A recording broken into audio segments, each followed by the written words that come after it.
the Republicans to allow them to go forward on this continuing resolution. And to my mind, this was a very, very bad vote. What it does, first of all, is it raises healthcare premiums for over 20 million Americans by doubling, and in some cases tripling or quadrupling. People can't afford that when we are already paying the highest prices in the world for healthcare. Number two, it paves the way for 15 million people to be thrown off of Medicaid and the Affordable Care Act. Studies show that will mean that some 50,000 Americans will die every year unnecessarily. And all of that was done to give $1 trillion in tax breaks to the 1%. As everybody knows, just on Tuesday, we had an election all over this country. And what the election showed is that the American people want us to stand up to Trumpism, to his war against working class people, to his authoritarianism. That is what the American people wanted, but tonight, that is not what happened.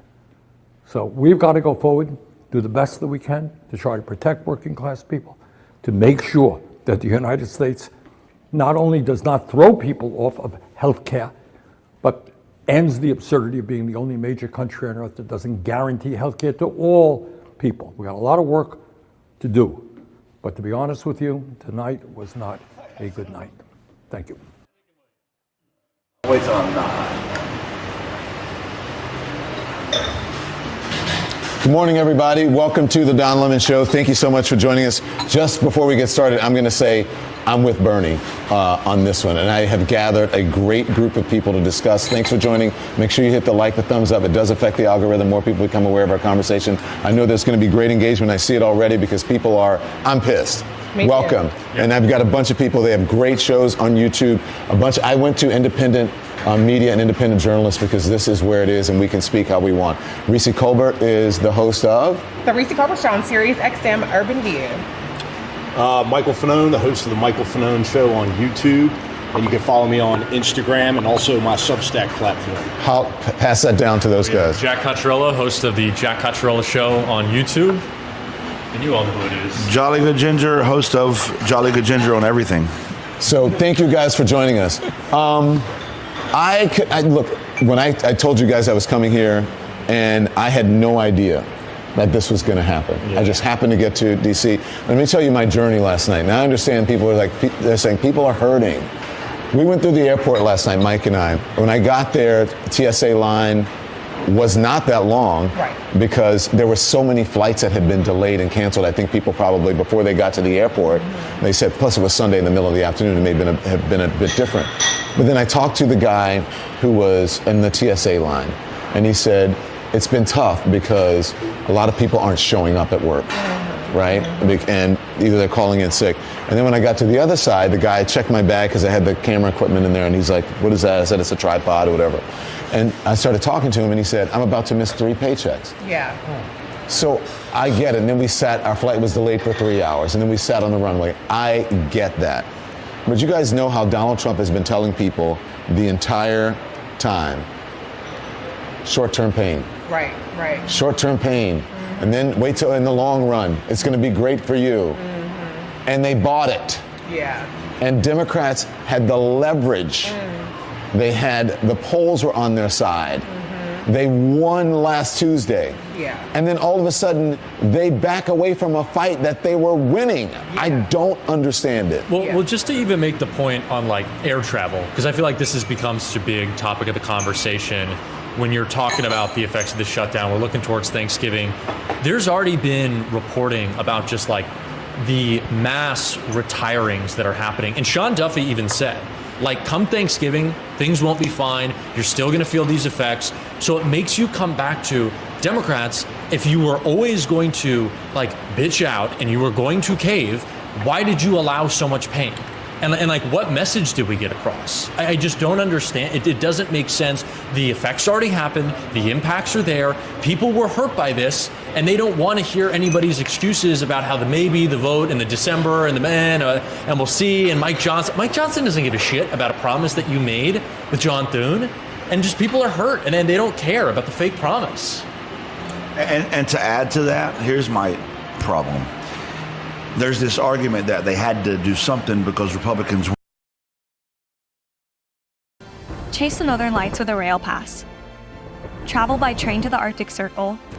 Explore as many Or December when you get this imaginary vote. If you truly believe that you had to make this deal because Republicans were let people die rather than make a deal, then you should have stuck to your guns that you're already 40 days into. Yeah. Like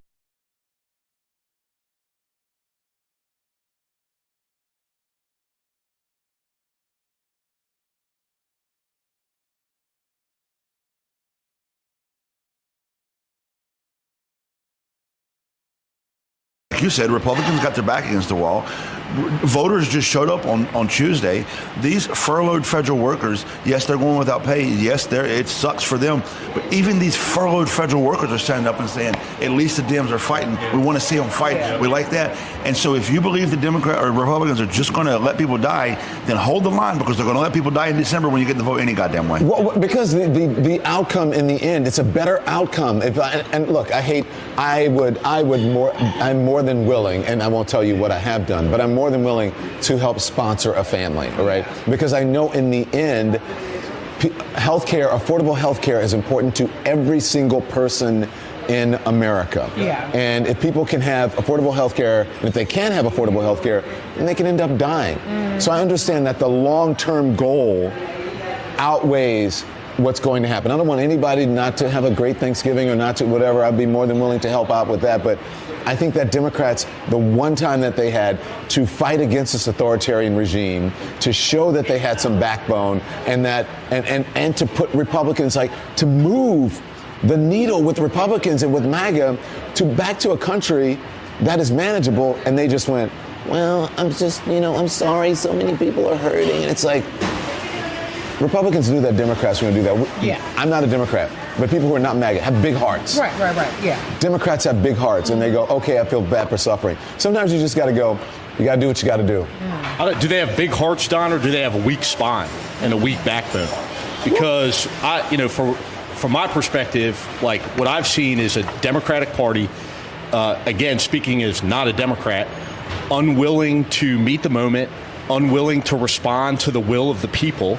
I mean, we saw in No Kings 1, No Kings 2, which was a, record-setting protest in the history of this country. The 250 years of this country, Don, we had 7 million plus Americans come out and stand up and say, thank you, we don't want this administration.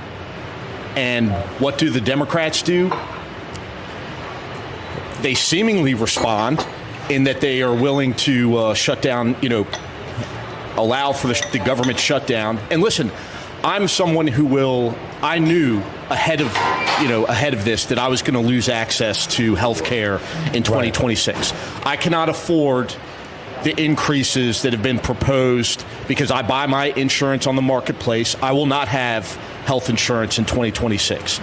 I knew that, that we were not going to get these subsidies. But like so many other Americans that I've spoken to over the past weeks and months, it wasn't about that. It was about standing up and showing that you were willing to fight on behalf of the American people that have had enough of this unlawful, immoral administration. Yeah. Reese, I want you to weigh in. I know Reese is going to say what she has to say. But Democrats are painting this. Last night I was like watching Tim Kaine and was Angus King, trying to paint this as a win, frame this as a win, and then this morning Gene Shaheen and all those guys going on TV saying, well, this is a win. And some of the anchors saying, well, Democrats should take the win. I'm like, a win? How is this a fucking win? No.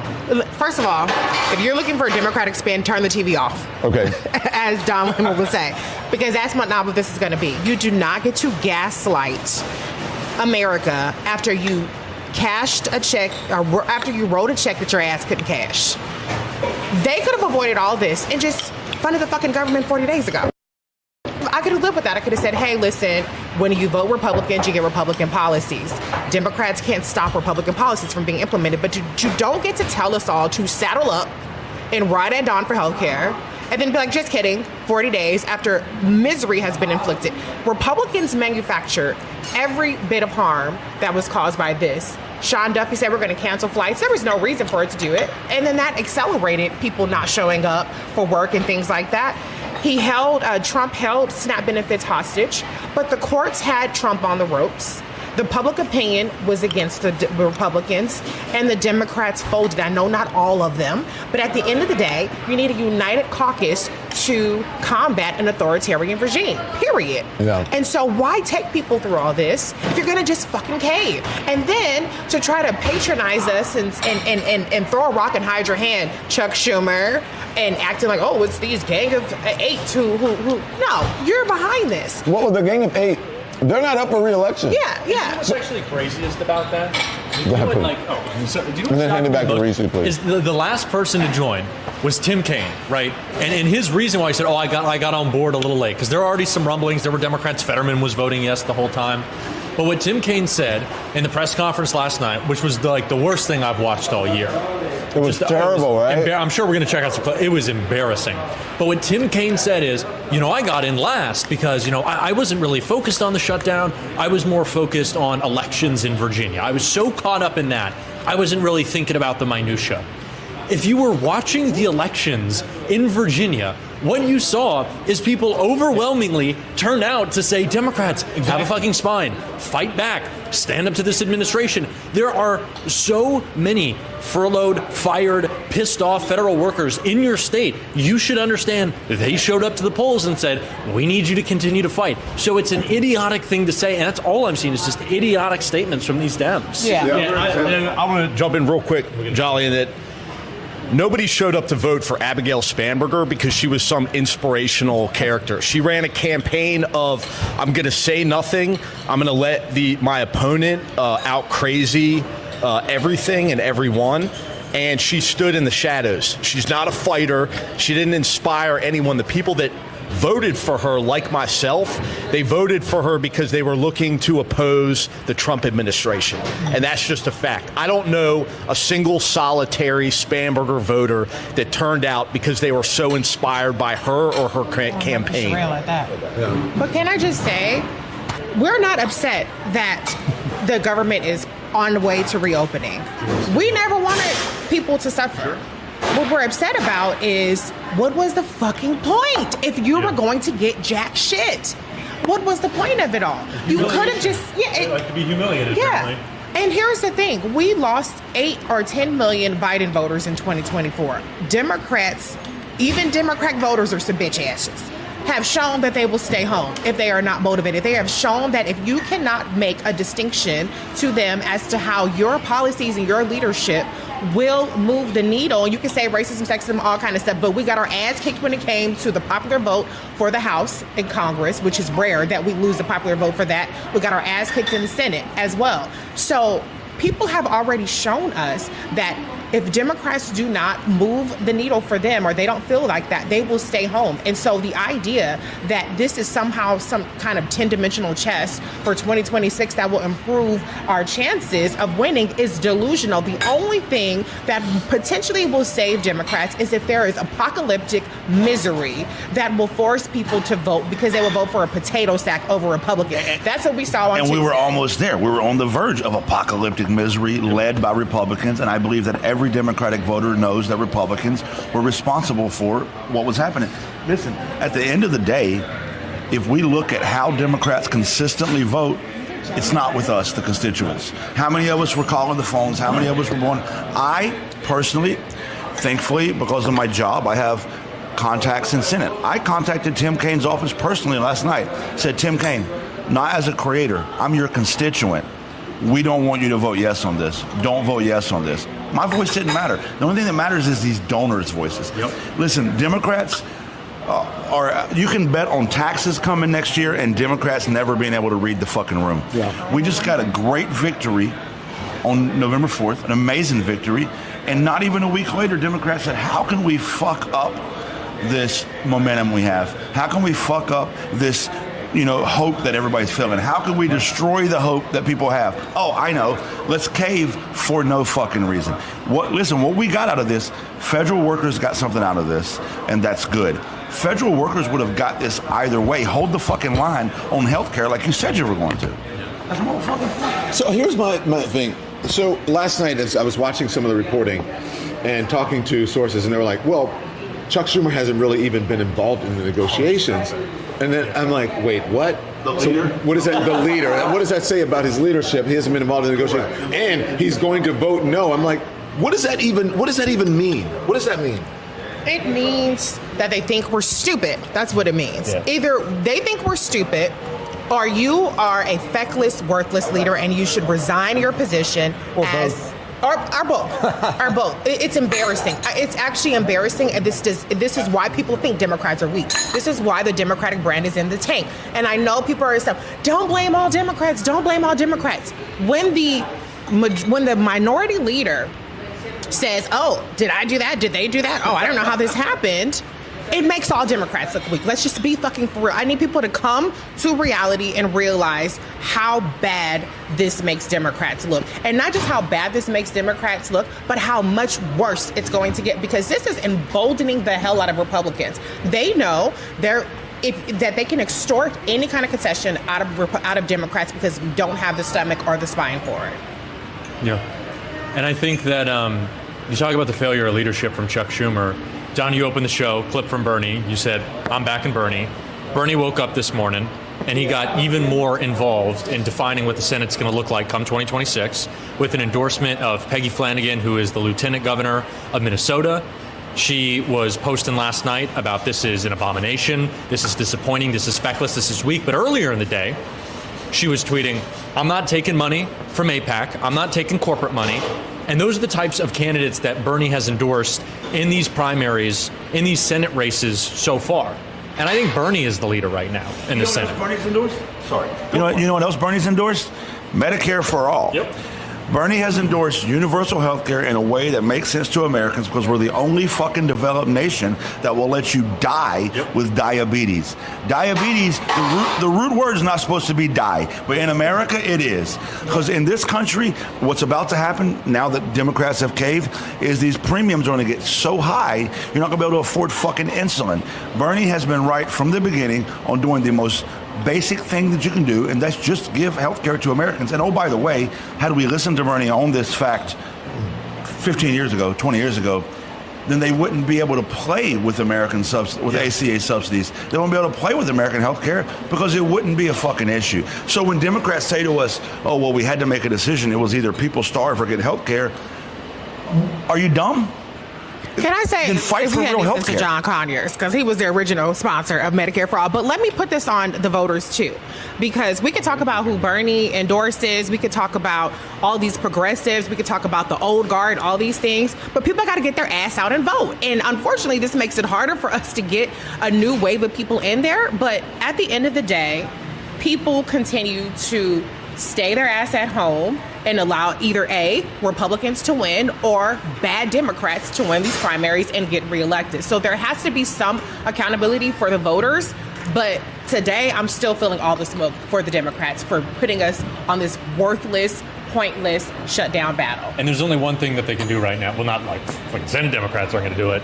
But I need to start seeing, and I haven't seen it on my timeline enough so far, there's got to be a little talk of Adelita Grijalva right now. We got to start talking about these Epstein files again. Yes. Right, because if we're getting fucking nothing out of this, then at least start ringing the alarm bells. Because I just haven't seen enough of that.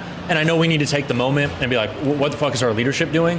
But also, let's snap right back into this.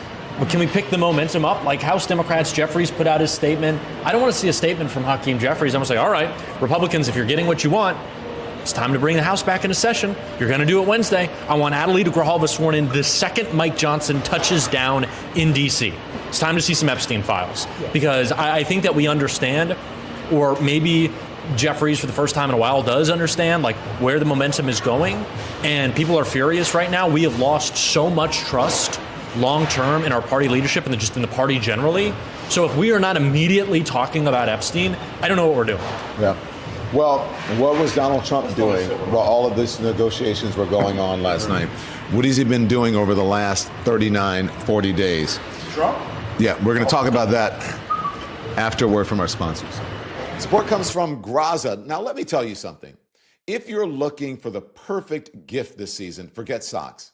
Give olive oil. Seriously, I'm serious. Graza is my go-to. Their olive oil is always fresh, single origin, never blended. You can even see the harvest date right on the bottle. Their new dinner party pack is genius. It comes with a limited edition bottle of wine, 2 kinds of olive oil, a corkscrew, and even Evo potato chips. That's an instant dinner party in a box. So I've been using Graza for everything from Sunday pasta to roasting vegetables, and it just makes food taste brighter, richer, better. Head over to graza.co/Don and use the code DON to get 10% off of your first order. I'd grab that dinner party pack and their duo gift set is perfect for the cook or foodie in your life. Graza.co/Don Lemon. Support for the show comes from Lean. Now, you ever notice that every few years there's a new diet everyone is talking about? I've seen them. And most of them, I've tried a lot of them. Most of them don't last. What I didn't know is how much that yo-yoing, it can actually hurt your health. Doctors call it weight cycling. Losing 10 pounds, gaining 15 back. It's stressful on your body and your heart. And that's why I like Lean. It's not a fad. It is a doctor-developed supplement. It's not an injection. It helps your body manage blood sugar, reduce cravings, and actually burn fat for energy. I've added it to my daily routine. And it's been a steady, realistic way to stay on track. No extremes, no nonsense. So if you're ready to do something that lasts, go to takelean.com and use the code LEMON to get 20% off. That's TAKELEAN.com and use the code LEMON. Looks like we're getting very close on the shutdown.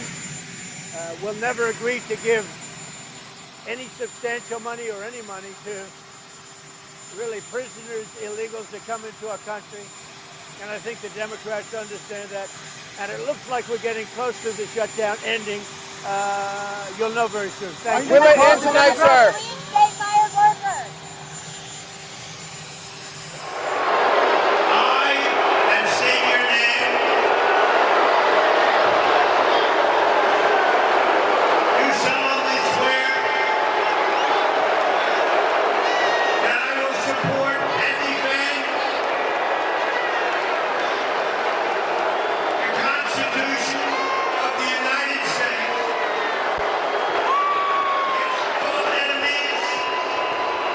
How we're doing? Well, we're doing great, and recruitment is doing phenomenally. People have spirit. Our stock market hit an all-time high. Prices are coming down. We inherited a mess. Prices are coming way down. And I'll tell you, our country has over $17 trillion being invested in it, which is a record. So we're doing great. And recruitment is doing phenomenally. People have spirit. Our stock market hit an all-time high. Prices are coming down. Because it was like they had to go like at the door, like you weren't allowed. No, you couldn't get out of the hotel. Like they wouldn't. Is Donald Trump for real? Well, he was okay. First of all, he knew that there was a deal. He lied about it. He lied and said, we're not going to have illegals getting health care. Illegals don't get health care. Right. Or undocumented people don't get health care. Right. Migrants don't get health care unless there's an emergency, right? There are exceptions, but in general, they don't get subsidies at all. Nope. And then he gets booed at the game, and it was live on Fox, which was just amazing. But then he got on there and he lied about the economy, saying that energy prices are down and prices are going down and the economy is great and jobs are great. And it's like, what world is he living in? And people actually, the folks who are watching Fox are actually going to believe that. Well, some of them, but I mean, look at his ratings on the economy. They're in the tank. So I think that you can't gaslight people so much. There are people who aren't experiencing the harm of his policies that are like, yeah, things are great. But most people know that things are shit and as a result of Donald Trump. But let's also talk about the fact that he pardoned all of his co-conspirators in that and I know you probably have something to say about that, in that 2022 election coup attempt. These people feel untouchable. And unfortunately, this shutdown fight only confirms that nobody is there to check them. Facts. And let me just say this. If I eat a piece of your bacon. Oh, go ahead. Let me say this about the game yesterday. So I was at the game. Shout out to Governor Wes Moore for inviting me. The boo was so loud. The boos were so loud. I was distracted doing something else because I was following this Senate Dem. You were at the game? Yeah. I was in the box with Governor Wes Moore. Oh, excuse me. Yeah. And we were, it was a It's a humble brag. It was a Veterans Day thing.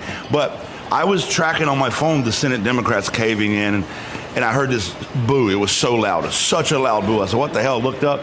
Donald Trump's on the Jumbotron. I was like, yes, they're booing the shit out of him. So I recorded it, obviously. But this is my point to the Democrats right now. 2/3 of this country is nowhere near on board with what's happening. 2/3 of this country is against Donald Trump.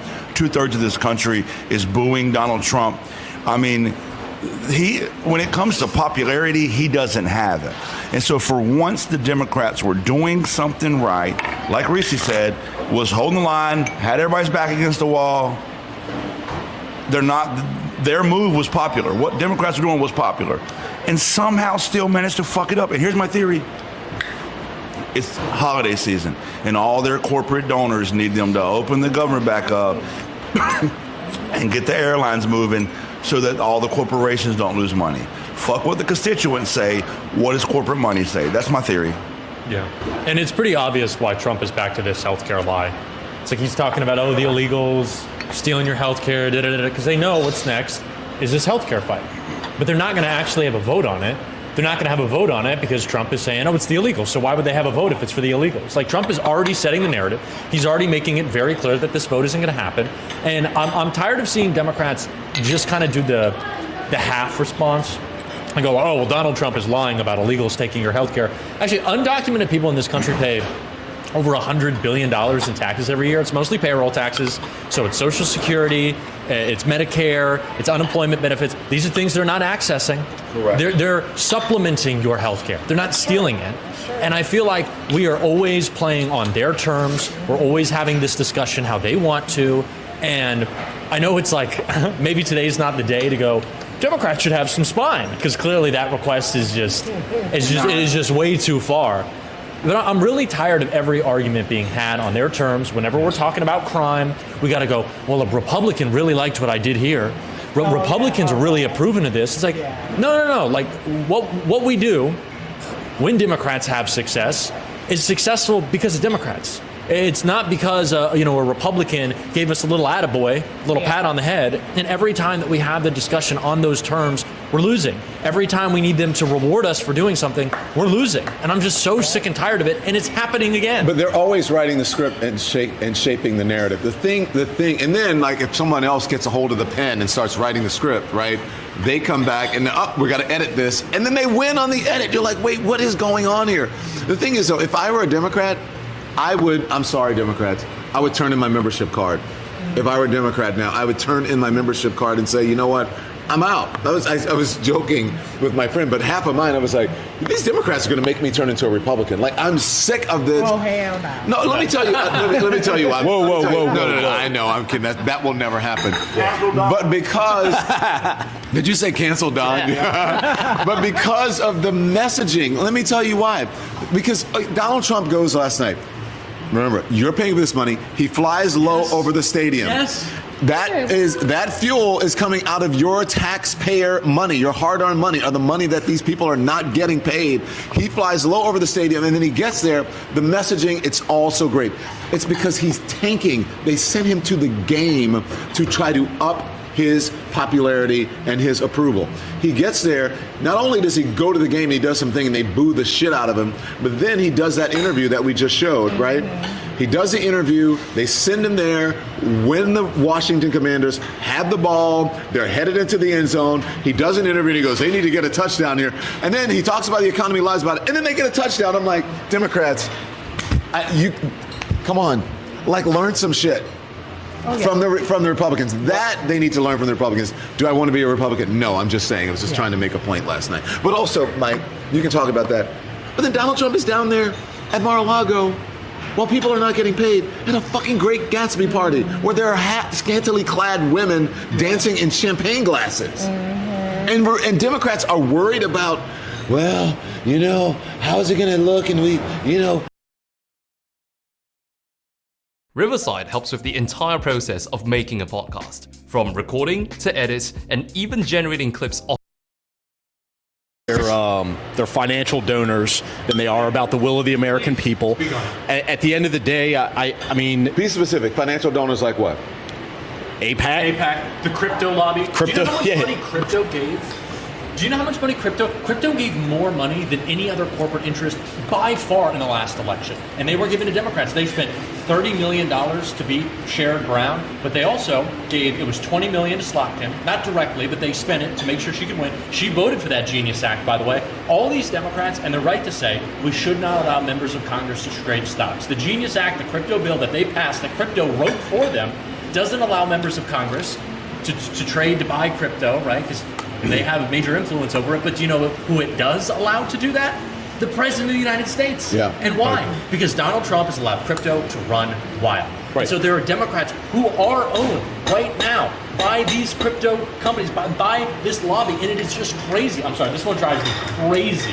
Go ahead, Mike. Well, that's why I mean. At the end of the day, going back to No Kings and the American people and what Jolly was saying, 2/3 of the American people are against this. Let me remind everybody: fascist, authoritarian regime that has weaponized our law enforcement and our military against the American people. There's a lot of Americans, myself included, who don't buy into the Democratic strategy of, well, we're going to crush it in 2026. I don't think 2026 is ever going to happen, folks. I don't think we're going to have free and fair elections. So I'm not here to. He's not wrong. Right. I don't believe it. I believe that the reason that we're deploying military troops into Democratic cities, I don't think it's just for the optics and for Donald Trump to show that he's, some badass. I think it comes down to the fact that he's normalizing these troops in our streets, and he doesn't plan on having free and fair elections. And that's why he's not running scared, because he doesn't give a shit. He doesn't give a shit how, adversely affected the average American is by his policies. He doesn't care about the optics of throwing some ritzy fucking party while people are starving. He does not give a shit. Building a fucking ballroom. And guess what else? And it shouldn't be glossed over, because you brought up an excellent point. Every single person that was involved in the attempted stealing of the 2020 election, Rudy Giuliani, fucking Mark Meadows, Donald Trump just pardoned all those people. Those were the people that were criminally responsible for trying to overthrow. They are traitors to this country. Traitors to this country, Donald Trump included. And they have been pardoned by this president. So don't let that, don't let that somehow skip over in the news coverage. Donald Trump is an insurrectionist. This Republican Party is an insurrectionist party, the same as the Confederates of old. They are traitors to this country. And the Democrats, I've washed my fucking hands of them a long time ago. I'm not relying on them. In fact, here's my message to Lemon Nation and anyone else that's watching. Stop giving money to Democrats. Stop volunteering for their campaigns, and show up to the protests that people like myself and Jolly are trying to organize to stand up to this regime, because at least we're willing to put it on the line to stop this administration, while Democrats are going to cave and pussy out. Look, all right, Mike. Say what he said. It's the pissed The opinions and thoughts of these guys does not reflect. No, I'm kidding. Here, but listen, you bring up a very good point. I was speaking to someone, my friend who is a professor, and he studies authoritarian regimes. And he said, I don't know why people are sitting around pretending that 2026 is going to happen. Yeah. He said the same thing that you said, Mike. He said, what authoritarian regime, what dictator has ever, an authoritarian regime in power has ever allowed a democratically elected or democratic election to happen on their watch? But also, and lose. And lose. Never let an opposition party try to run and win. Do we have an opposition party? Right? Like, you talk about like Control opposition. Yeah. You talk about like what 2026 is going to look like. Is Donald Trump not going to let the opposition party win, or is the opposition party not going to oppose? Because we had Angus King on, was it Fox or CNN this morning, saying, well, we tried to fight Donald Trump and it just doesn't work. we can't beat Donald Trump. What are you talking about? You can't beat Donald Trump. That it doesn't work. It doesn't make any sense to me. I don't understand all of these institutions and all of these like establishment Dems going, well, Donald Trump's just going to beat us. He's just going to win. We might as well give up. Harvard and Columbia and Wall Street and media companies just going, gotta bend the knee. You don't have to bend the knee. People power is so much stronger. And We see this so weak too. Like, please speak on it. no, real quick. I want to say this. Talk about the booze again. Yeah. It's so loud. I want to say this one thing. You brought up 2026 election not being free and fair. We just gave $40 billion to Argentina. Hey, MAGA, we gave $40 billion to Argentina. That's not America first. And the Argentinian president was going to 100% lose his election until he got $40 million from the U.S. And we're attacking Venezuela. If you don't know how those two things are connected, no problem, I'll hook you up. So Argentina doesn't like Venezuela. But you know what Maduro did in Venezuela? Stole the election. So what all these things have in common is rigged fucking Didn't I elections. just say that? Yeah. Didn't I just say So here's my point. Here's my point. You got Donald Trump meddling in the affairs of Venezuela and Argentinian politics, which are both about elections that are rigged and neither are free and fair. The reason that the Argentinian president's doing the stupid ass dance. Can we stop pretending like that's a fucking dance? By the way, that's true. That's the whitest unseasoned shit I've ever fucking What seen. dance are you talking about? The fucking unseasoned Donald Trump. Oh, the one where he's like doing. Yeah, where he's two double dudes at jerking. once? Yeah. Not even what? I'm not kink shaming anybody, whatever your kink is. Supreme Court just said this morning we're going to allow it still. Yeah, so, I mean, if you want to, that's your business. But the reason the Is Argentinian this alcohol everywhere? Is that these mimosas? John, this is just gin. It's all straight gin. This isn't even water. But the reason the Argentinian president's, doing the double jerk is because he was going to lose that election. So do we think that Donald Trump will try to rig or at least make unfair the 2026 elections? Yes. Yes. He's doing it in other countries. What's going to stop him from doing it here? Yeah, now that is a mimosa. This is a mimosa. Yeah. It was Don's idea. Well, can I just say maybe, because there's always people thinking that this is 10-dimensional chess. Maybe the Democrats are playing possum right now, saying, hey, we're not the opposition party, so that we can have free and fair elections in 2026. No, of course not. But I will say that, we are taking for granted that this is going to be a matter of electoral politics in 2026 when right now Donald Trump is defying multiple court orders. And he has shown that he doesn't give a damn. Right now, ICE and Border Patrol is in Chicago shooting off tear gas. Yep. They are causing people to have seizures, ripping babies, kidnapping Shooting people in the back. shooting people, all kinds of things. So we're already there. This isn't on the verge. We're already there. And so I struggle because I can't say, fuck the Democrats ain't shit, because at the end of the day, we have a two-party system. I don't have any faith in all these people the 89 million people that stayed at home, all of a sudden saying, let's rise up and form a third party. And so being a pragmatic person, we're still operating under the constructs of Democrats and Republicans, and you can have whatever party affiliation that you want, but one of those two are going to win. And so I'm frustrated because this makes it harder to make the case to people that both parties aren't the same, that they aren't controlled by corporate interests, that, Democrats can fight, go all in on Democrats if you want to stop Republicans, because we went all in with Democrats on the shutdown and they got us jack shit. So I'm still a Democrat, like this. I'm like a Democrat like this. But I'm not happy, and I think we have every right to be pissed off. But at some point, and it's not going to be today, but at some point we're going to have to confront the reality that we are in a two-party system, and one of these motherfuckers is going to win. But before Jack says something, we can fight the two-party system, and Maurice with the Working Families Party is doing good shit. I Check out agree. the Working Families Party. Yes, absolutely. I also think on the point of this two-party system, it's a two-party system in which Democrats are kind of defined by what Republicans do. Yeah. Ever since Donald Trump came down that escalator, it's been respond, and by the time we get our kind of weak-ass statement out, Trump has done something else, and we got to respond to that. The best example of this to me right now, I talked about just the bullshit lie about, the immigrants stealing your health care. The other one has been around SNAP. I am so fed up with all these disgusting posts that I see from blue check conservatives on Twitter, where it's like, oh, you can get a box of cookies with, EBT. I want my tax dollars to pay for that. I want some kid on his birthday to go into class with a box of cookies so he doesn't have to feel different from the other kids, because this is the wealthiest fucking country in the history of the world, and people should be fed. And if there's one thing government should do, it should be to feed people and to give them health care and to give them housing and to make sure that we live in dignity.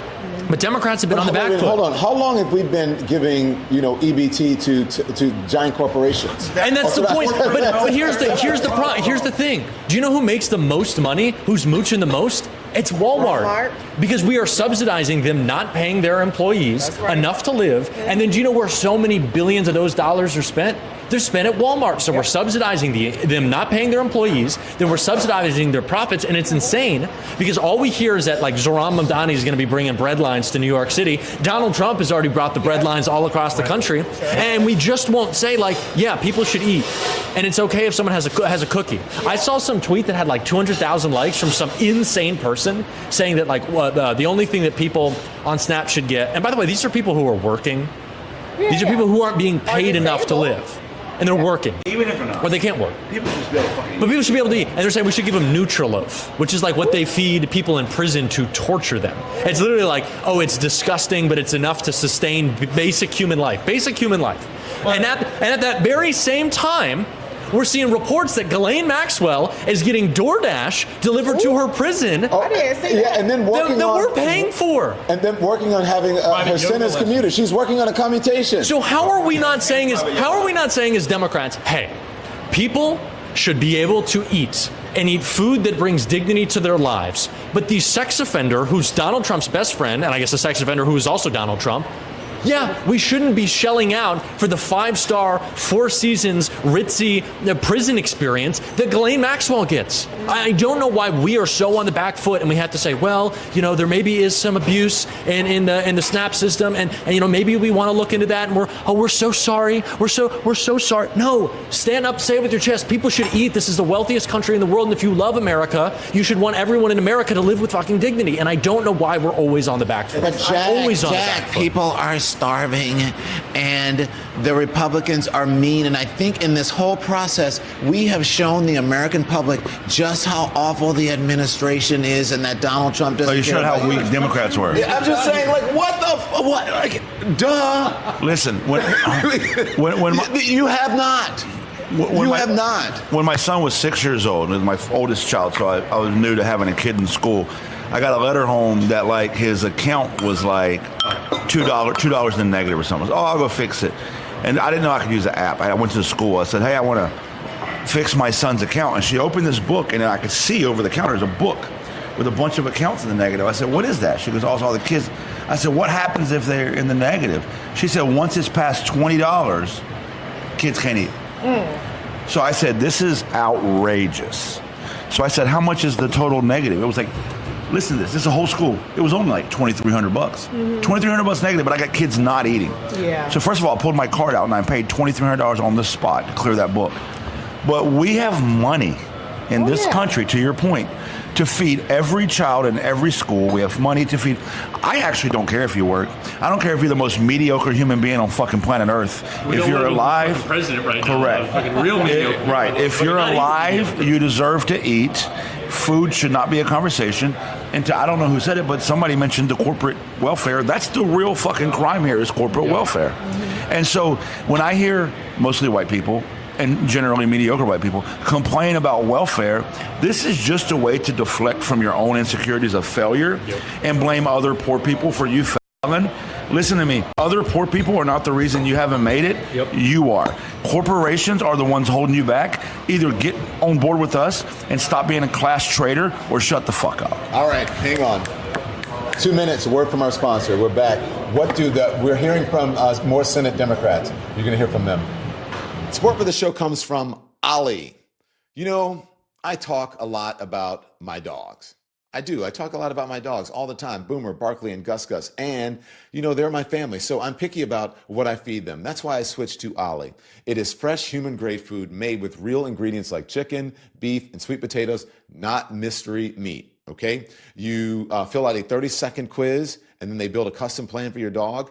Since switching, my dogs have more energy. Their coats look amazing. Even Boomer, who is the picky one, actually runs to his bowl now. So go to ollie.com/lemon, tell them about your dog, and use lemon for 60% off of your first box. Plus, if you don't love it, they're going to refund you. That's OLLIE.com/lemon.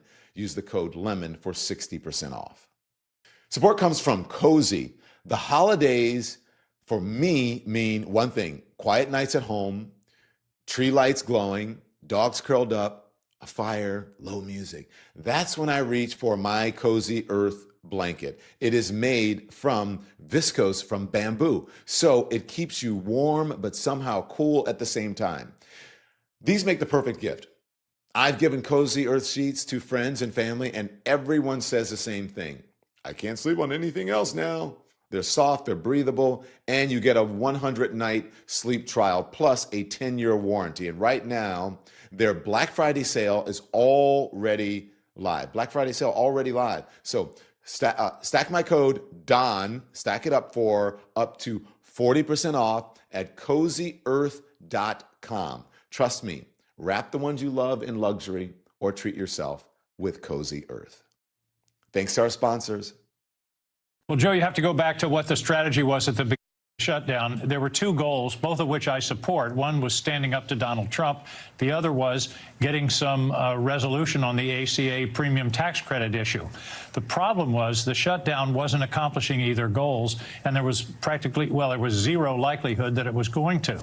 In terms of standing up to Donald Trump, the shutdown actually gave him more power, Exhibit A being what he's done with SNAP and SNAP benefits across the country. Oh, by the way, Joe, you're going to love this.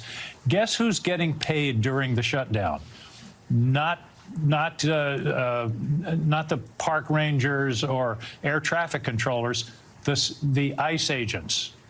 Under special law, under that big, awful bill that they passed last summer, the ICE agents are being paid. Nobody else is. So standing up to Donald Trump didn't work. It actually gave him more power. Rangers, air traffic. Okay, so I was listening to Angus King there. And Angus King is saying negotiating with Trump did not work. What does that mean, negotiating with Trump does not work? Of course, negotiating with him, if you're going to cave, correct, it doesn't work. But, I mean, Trump was never going... Yeah, Trump at some point would have relented if it had gotten bad enough. He already started, Don? Yes. Yeah. Go ahead. He started using the word... Sorry, my bad. He started using the word affordability. He started using the word affordability because he watched fucking Republicans get slacked on fucking November the 4th. He saw shit. Democrats talking about affordability and, oh, by the way, standing on business. And by Democrats, I mean Zohran Mamdani, and the other Democrats couldn't endorse him, but whatever. Well, he saw somebody talking about affordability that resonated with an entire city. He saw a Muslim socialist who was 34 years old get the overwhelming support of the largest city in America, despite billionaires paying for somebody else. And so Donald Trump, with his fucking big dirty diaper, came out the next day and said, affordability. He can't pronounce acetaminophen, but he can pronounce affordability on November 5th. And that's because he recognized we're getting our ass kicked. And this is to the point made earlier. Republicans had their back against the wall. November 4th showed that people are sick and tired of Republicans' bullshit, and the Democrats could not help but snatch defeat from the fucking jaws of victory and do this bullshit. And Donald Trump said, make a deal no matter what. That is what he said this weekend. And so the idea that Donald Trump was unmovable, which, like you said, he started sounding like Zohran Mamdani, and even Steve Bannon was trying to attach Zohran Mamdani to Donald Trump as though they're both populists when Trump is all in the pockets of billionaires. And so the calculation did not change. Actually, it got more favorable towards Democrats as the shutdown went on. The math was still the same. There weren't any fewer or any more Republican senators. Mike Johnson didn't swear in Adelita Grajala. So you cannot say, well, this was never going to happen when you went down that path. If it was never going to happen, to do the same shit that you did in March and just don't even go through with the shutdown at all. I don't want to hear ever again from Democrats a shutdown threat. Just don't even fucking waste our time. I don't want to hear anything in January. I don't want to see the stupid ass ticker on CNN and MSNBC number of days to shut down. Countdown to shut down. Spare us the fucking drama, okay? I'm over it. I don't want to hear about it ever again because you're too goddamn weak. I want to ask you, Jack, you seem to have listened to, I didn't hear all of Angus King because as he was on TV, I was actually coming down and getting ready for this. I tried to listen to the sound, but I didn't hear the whole thing. My producers are telling me it's much worse than we painted it. Did you get to listen to Angus King speak about what I heard him last night? Oh, I saw the one clip. I've Yeah. tried to tune out most of this. I've just been like, I've been getting the Twitter clips. If I tuned in to everything that they said last night, I did watch the press conference last night, but if I tuned into everything they said this morning, I'd have a lot less hair today. Actually, maybe I wouldn't. I got plenty of it. We're fine. Maybe it would look better if I pulled it out a little bit. But do you have more of that clip, or did we just play it? 'Cause No, like, we played the clip coming out of the break. yeah, when he was like, "Oh, it's not going to work negotiating with Trump. We're not going to be able to beat Trump." You can't stand up to Trump. You can't. It doesn't Yeah. work. It's like then why are you there? Why are you there? Resign. Exactly. Resign. Yeah, fucking resign. That's the answer. I know it sounds harsh, but I was listening to, these are my friends who work in the party, who are part of the, they're either consultants. Some people work in the party. Some people are consultants. Some are, strategists and all those things. And they're like, well, Dems didn't cave and it wasn't, what are we going to do? We're going to let people starve. And it's like, no, we don't want people to starve. But when you have momentum, when you're in the middle of a negotiation and you have, as Trump says, all the cards. Remember, he told Zelensky, you don't have the cards. When you start, when your hand starts to look good, you don't go, man, my hand looks great. I'm just gonna, no, I fold. Like,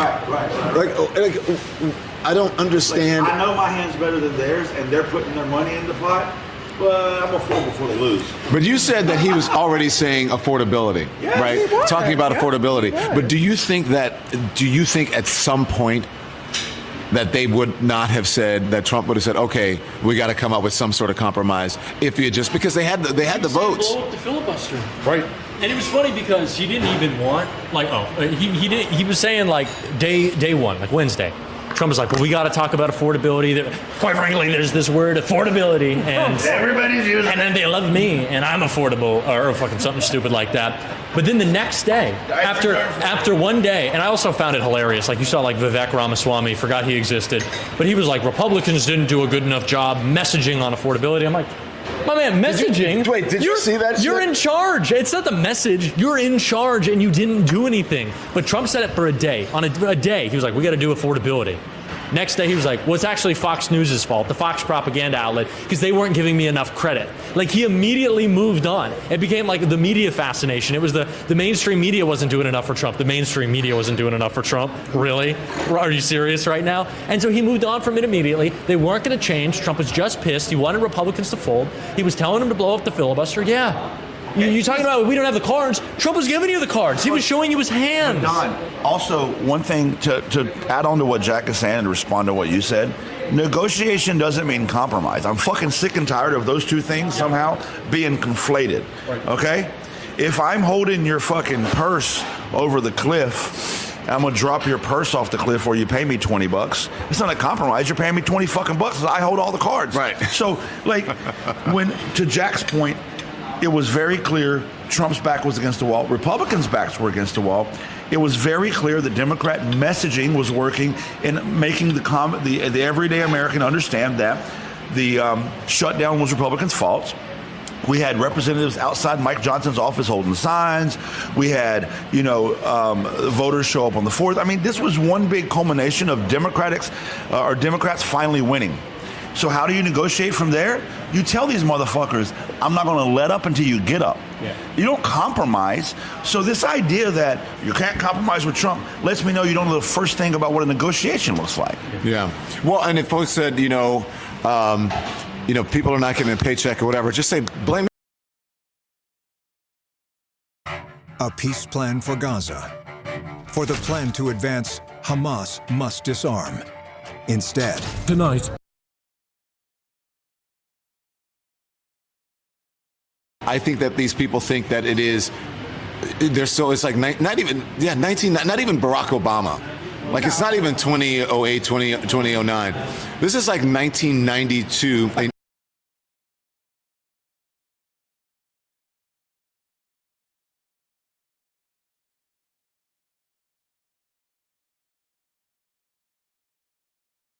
Bill Clinton style of negotiating, where you think where you're playing by the rules and the other side is not. The other sides have the cameras looking at your hand overhead and telling the other, you know what I'm saying? The other side is just totally cheating, and they're not cheating in private. They're playing in your face. They're doing it in the open. And you're just like, well, we have to do by the rules. We have to have morals. Fuck that. No. Right? I mean, go to the crust of the earth. Do not go high. We're dealing with a lawless government. We're dealing with a government that is using all of its resources and weaponizing them against 2/3 of this country, maybe more. I mean, I really don't know too many people. We're dealing with So then, Right, what is exactly. the solution? What can people do now? Should Democrats have hope? What should Democrats do with their? Mike said, "Don't give them money, whatever." I don't know. I mean, they need money in politics. I don't know what the answer is. I'm gonna tell you one solution. Right? You have to have a microphone in order to talk. I'm gonna tell you one solution right now, and this is not the solution. It's a solution. A solution involves multiple solutions together as a coalition.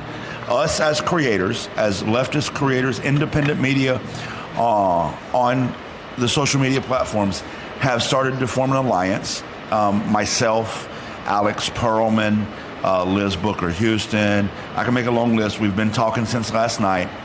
We are refusing to platform Senate Democrats, message with Senate Democrats, interview with Senate Democrats, or talk to Senate Democrats until Chuck Schumer resigns as the minority leader of the Democrats. So we're putting our foot down. We're going on creator strike. We're holding the line. We hope the other creators join us. If you're a creator on social media, join us. We will not message with or for Senate Democrats until Chuck Schumer steps down. I'm in. I'm not talking to anyone. What about people who are calling on him to resign? People that were doing what? Let's say Chris Murphy seemed pretty pissed. Tomorrow he's like this. Chuck Schumer done for. Are you going to talk to him about that, or are you just? That's the only thing we talk about. That's the only thing. Okay. In the group chat. That's it. I'm on board. Why do we need to talk to these people? They do not deserve our platform. People talk a lot about independent media. Sorry, I'm give this back to you. People talk about a lot about independent media. Like, independent media is important. We got to do our thing, and I agree. But independent media that just acts as corporate media and you don't do anything different, you're just a person on a different show. And you're not bringing Don. You're bringing in different voices all the time. You're having a real conversation. You're going and talking to people. And to just be like, well, I'm on YouTube and do the same shit as always. Yeah. And to kind of fall in line with what the party wants, it's not independent, right? You're not maybe corporate owned, but if the corporate interests controlling the Democratic Party and the Democratic establishment are telling you what to do through those elected officials, then you're kind of still corporate media. Agreed. So we all got to step up and make sure that people know we're going to be a little bit different. Sorry. I think you're right. I think you're right. I'm sorry, Mike, but you're right. And I learned that almost immediately when I got into this independent media space, is that my subscribers and my viewers said, we don't want you in the studio. We don't want cable news light, because it looks like cable news light, right? Without all the fancy whoosh, and it's like, why are you trying to do that? You can sit in a diner, you can sit in a restaurant, you can sit in your living room, I can stand on the street corner. As long as I'm bringing the information, and the information is coming from a trusted, confident source, and you're keeping it real, then it doesn't matter, and you're not influenced by a corporation, people don't give a shit about all that other stuff. And I think that, look, I have friends. I don't go on legacy media that much. I do go on every once in a while. If it's a friend, I'll go on Ari Melber's show, or I'll go on Steph Rule's show, or something like that. But other than that, I don't go on there, because I find that when I speak to Michael Wolff, he says the same thing. When I speak to my friend Jen Welch, when I speak to other people, they said they go on, and it's almost like these people are living in another world that's like maybe a couple of years before where we are now, in some corporate media spaces, for those who are trying to get out of it. And they don't even know what's going on. She's like, people say, I can't believe I'm having the conversations that I'm having. Yeah. So you're right. If you're going to be in this independent media space, then you need to be independent and not act like you're on corporate media, or that you're owned by some corporation. So that's all. Join us in our boycott. Join us. Oh, no. We're not going to interview any Senate Democrats. We can't hear you, Jolly. Yeah, but you can. We're not going to interview any Senate Democrats until Chuck Schumer steps down as the leader. Ooh. Join us. Wow. Okay, go ahead. I don't know. Let me think about that one. Well, no Senate Democrats or any members of Congress reach out to me for interviews or respond to my interview requests. So that I don't have to worry about that. They should. Doing the right thing. No, but I will join us though. I will join you. I was going to say I stand on my words earlier. Stop giving money to the Democratic Party. Give money to organizations like Refuse Fascism, like FLAIR, like the Removal Coalition, organizations that are out here organizing, standing up to the administration. That's where our money should be spent right now. Yeah. And they're the only ones that are fighting this fight. I'm seeing a lot of people like James McNeil in the comments saying, boycott with your paycheck. There was also someone saying, don't go shopping for a couple of weeks. That's what that worked for Jimmy Kimmel. No, but I'm not naive. I don't think that we can replace every single member of Congress or every senator, but we could certainly demand the replacement of leadership. Yeah. Hakeem Jeffries, time to go, buddy. Sorry. Chuck Schumer, long past time to go. Get out. Put somebody in there that's willing to fight on behalf of the American people, that's willing to respond to the will of the American people, and until then, stop giving money to the Democratic Party. I do have to say shut them off. The Democrats in Congress held out this time. Hakeem Jeffries held out. Hakeem Jeffries did hold the line. He held the line. It took him too long to come around. You know, we had two ginormous protests in this country, one record-setting, before you started to see, congressmen, Democratic members of Congress start to get on the party bus. Well, we are seeing some change, like Morgan McGarvey, congressman in Kentucky, said not taking AIPAC money anymore. Seth Moulton said not only not taking AIPAC money, I'm sending it all back. Give them back what I had, exactly. Like we're seeing movement. That is again the thing. Like, yeah, you're right. We may not replace everyone. Not everyone's going to be perfect, but there is real movement happening. Like people are. I don't think we have ever seen establishment endorsements matter less. The corporate money matter less. It's just like, this is people power time. And I really think that we all need to be figuring out like the best way to put pressure. And you're laughing over there, Don. I'm not laughing at you. I'm laughing at a note from, this is completely off subject, a note from my husband who said, the Supreme Court didn't bail you out, you're still stuck with me. You can still do the Trump dance. What happened to the Supreme Court? We can all still do the Trump dance. They're not going to send same-sex marriage back to the states or whatever. So but he said, you're still stuck I want with to, me. because you've been talking about it all day. I want to throw can you shed a little light for people who don't know about the Working Families Party? Yeah. So listen, some of these candidates that we've been seeing come out of the woodwork that are impressing us and that are truly progressive, that are not taking AIPAC money, that are, listening to people and putting platforms together that are what people want to hear. People don't know this, but the Working Families Party has been behind many of these candidates. Because what happens is if you don't get on board with corporate establishment Democrats, then you don't get that corporate money. You don't get those big, injections into your campaign. So the Working Families Party said, I got you. They raised a bunch of money, and they started injecting money into these campaigns, and I love them. And it's no surprise that their national director is a black man, because continually black people can pick up where white people fuck up. Yeah. But so the Working Families Party has continually pushed more and more progressive candidates, and that has to be our answer. Our answer to these corporate donations and all these big money has to be, how do we get money to candidates that represent us? Yep. Because I stand by that the reason Senate Democrats broke the line was corporate money. So if we had something to counter that corporate money, maybe they would listen to us. Should we run? Should we run what? Should we run for office? All of us? Yeah. At once? All of us. Where are you? Give him the mic. You can't hold on to the mic, sir. Well, Don, either you don't, Don, you talk without it, or you want to hold on to it. I'm 23. Okay. So are you 23? That's an impediment. Excuse me. Get the fuck out. Can you let him out, please? 23. We're good hanging out with y'all. I mean, they haven't even dropped yet. You're 23 years old. Good Lord. But are we running? No, fuck no. I was talking to John. Well, but let me ask you guys this seriously. What do we? The engagement is incredible this morning, and why do you think so many people are interested in watching this morning? Are you guys are you that pissed? Like, let us know, and if you have any questions for these guys, let them know. You can use this. Okay, go ahead. So I will say this. I'm still a black woman in America that has to deal with an authoritarian regime where my citizenship has been stripped on a national level. I cannot move freely. My body is not autonomous depending on which state I'm in at that moment. And so for me, my focus is going to return, and it never left, but it's going to return to the Republicans.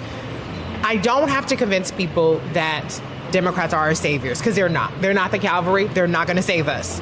However, we cannot wait until we're having an electoral discussion in 2026, because we might not get that far. And so we need people to understand the threat that they are under right now, immediately. We have to continue to connect the dots. We have to continue to speak on everything that Trump is doing, from these pardons, from his lies about tariff checks, from what he's doing in terms of these strikes on Venezuela and in the Caribbean. We have to continue to call out what's happening right now. And yes, there are many Democrats that suck ass. They're worthless, they're weak. And there are many Democrats that are doing a good job. The reason why Donald Trump was on the ropes with this SNAP stuff was because Democratic AGs sued this administration. Just like every single win and every single time that Trump has been blocked, it has been because of Democrats. It has not been because Republicans have stepped up. And so I'm angry, and I think why people are tuned in is because they are angry that Democrats took on a fight that they could not win. However, just because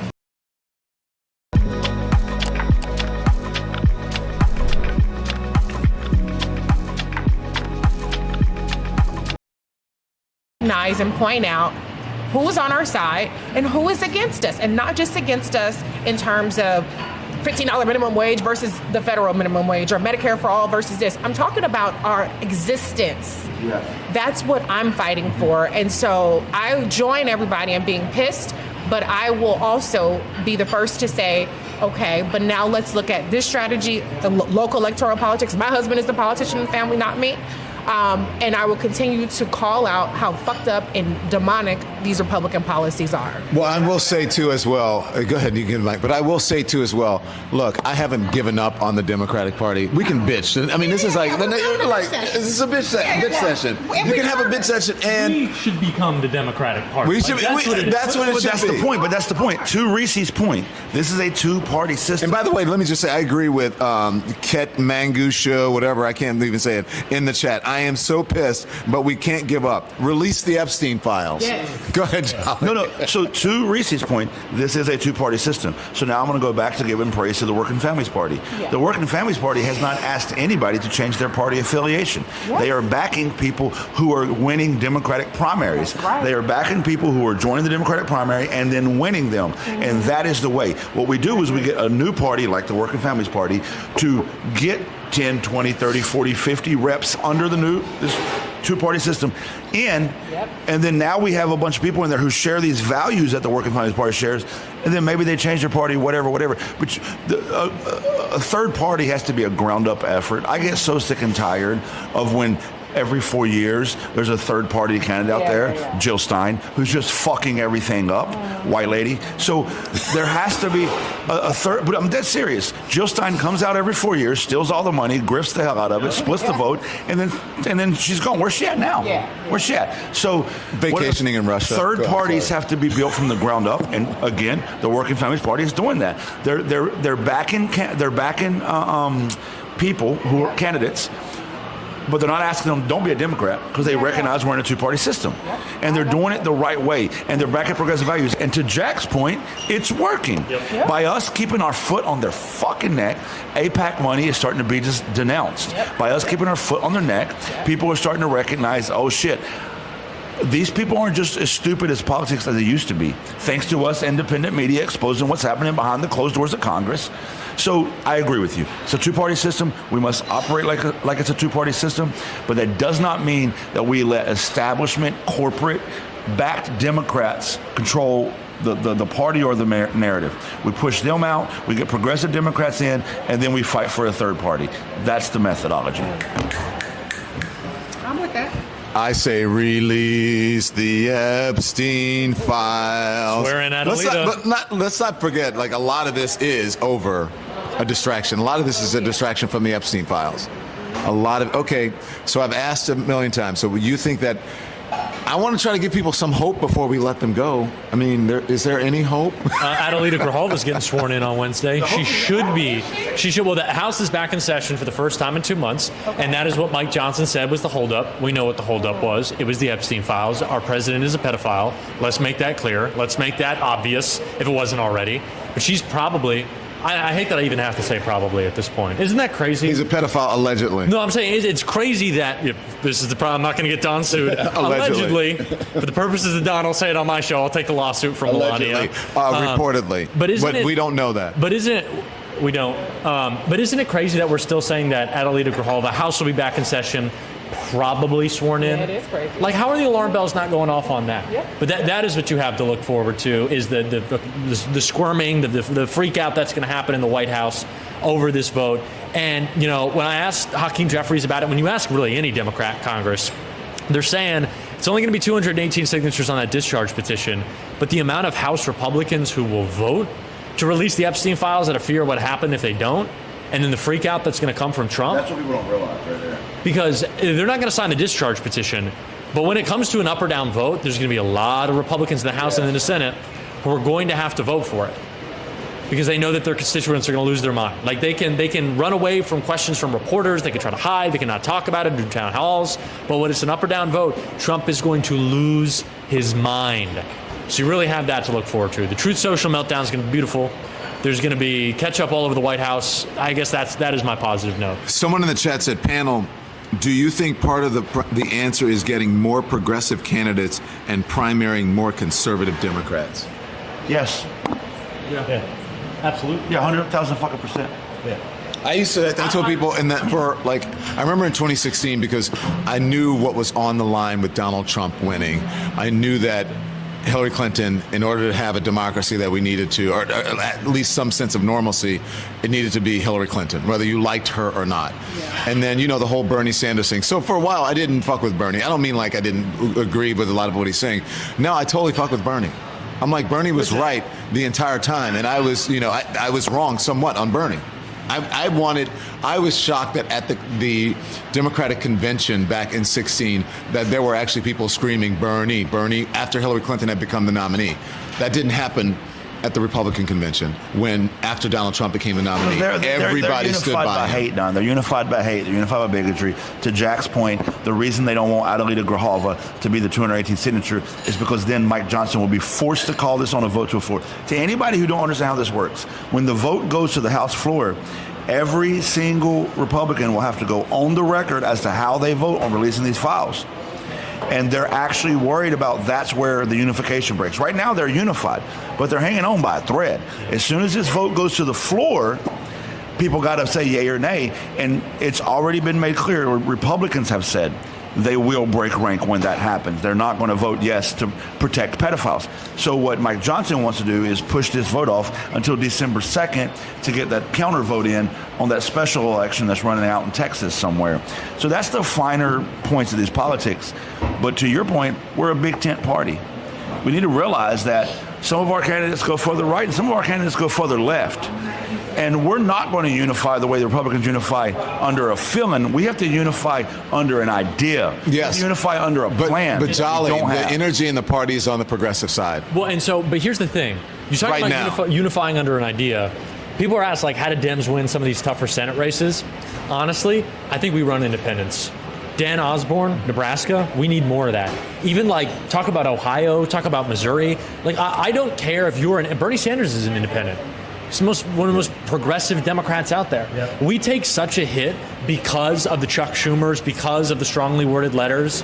We take such a hit in our party brand that if you look at these Midwest states, you can have a candidate like Sherrod Brown, right? Who people are like, this is an economic populist, this is a guy, back and working people. But if you just attach the D to his name, he loses 10 points right away. And so I think we do need to run independents and run on our ideas because they're popular, and run on this ideology of progressive economic populist movement, And we can have some independence, right? Like, let's make the tent big. It does not require throwing trans people under the bus. It does not require, saying, oh, well, we're going to be anti-abortion. Like, that doesn't make any sense. It requires us saying, you know what?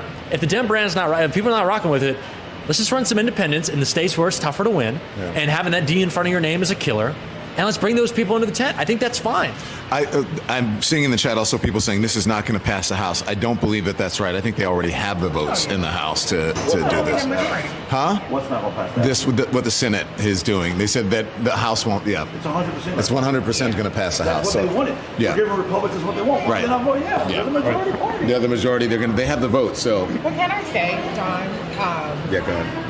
I want people to put their money where their mouth is, because there's always a conversation about we need more progressives, and this, that, and the other, and then people don't vote. And so I hate to get back to electoral politics because I know that's a ways off, but put your money where your mouth is. You have Jasmine Crockett, who is flirting with the Senate campaign in Texas. I don't want to hear she's a black woman, she can't win, or we have to go with the most squeaky clean and non-threatening white man in Texas if we want to have a chance. If you want to say that you want fighters, if you want to say that you want a progressive. And so I'm looking to the voters who are pissed off, the non-voters who are pissed off, to put some action behind their sentiment and their attitude. And I'm looking for the fighters to get the support, because often the fighters get voted out. Jamal Bowman, Cori Bush, a whole bunch of other people like that have been voted out. They're terrified. Or they don't win primaries. And so at a certain point, we can only place so much blame on the Democratic Party for looking the way it does when people allow it to look the way it does because of their inaction or because of who they're voting for. Yeah. And let's be really aware that those corporate interests, they really like going after black progressives. Oh, yeah, of course. They really, they're like, oh, this is going to be easier. They love going after them. Mm-hmm. They really do. Yeah. It's why they spend all that money. All right, guys.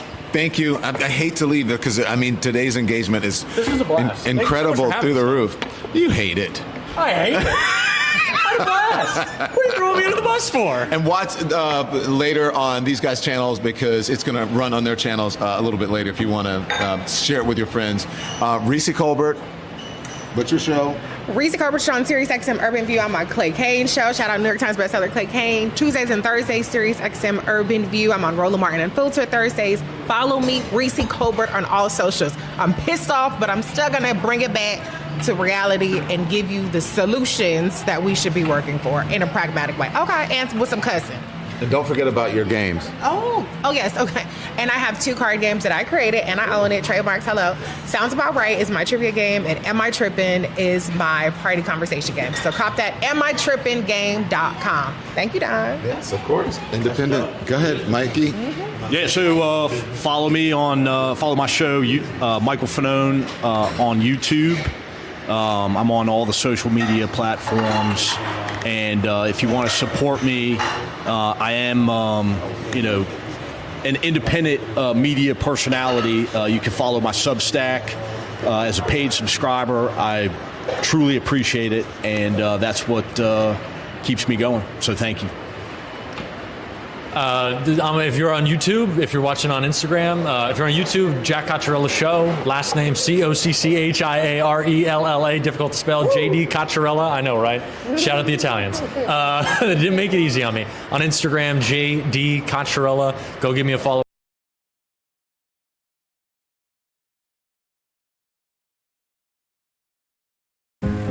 For every late night check-in, every early morning routine, every episode that you just name. I probably could, but people will figure out how to spell it. Okay. I'm not going to accommodate the people. The people can figure out how to spell it. Maybe I'm old school, but yeah.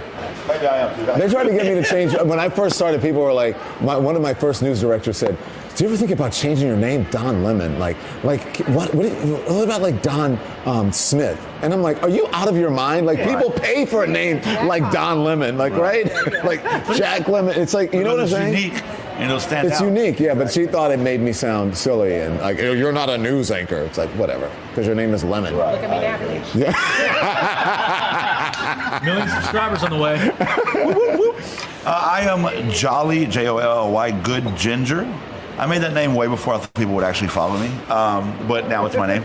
So Jolly Good Ginger on YouTube, TikTok, Instagram, Threads, and probably another platform, Substack, everywhere. Just follow me, find me. I cuss a lot, a lot. So people are telling me to get off of Jack's back. Let him be Italian. Let us keep your name. You're an Italianist. I'm just saying. Where this person, I'm a pretty good speller, and I'm having a hard People time. don't want to talk. I know. See, I'm going to start. I was keeping him under the table the entire time. But you know what? But we are Cuomo.